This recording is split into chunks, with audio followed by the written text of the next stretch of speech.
साम्राज्य, सामान्यांचा असामान्य आवाज। महापालिकेच्या जुळे सोलापूर पाणी टाकी कचरा संकलन केंद्रावर विजेचा धक्का लागून घंटागाडी चालकाचा मृत्यू झाला। ही घटना बुधवारी सायंकाळी 6:30च्या सुमारास घडली। महापालिका प्रशासनाच्या मते हा मृत्यू दुचाकी धूत असताना झाला, मात्र घंटागाडी कामगारांनी या घटनेला कचरा संकलन केंद्रावरील सदोष वीज यंत्रणा असल्याचा आरोप केला।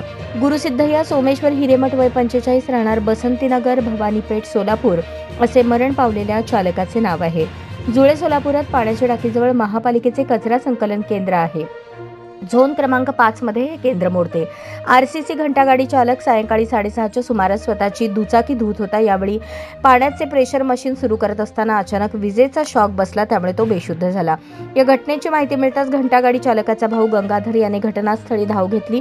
रात्री 8:40च्या सुमारास त्याला बेशुद्ध अवस्थेत शासकीय रुग्णालयात दाखल केले। गुरुसिद्धय्याचे नातलग घंटागाडी चालकांनी शासकीय रुग्णालयाकडे धाव घेतली। रुग्णालय परिसरात एकच गर्दी जमली। नातलगांच्या आक्रोशाने एकच कोलाहल उडाला।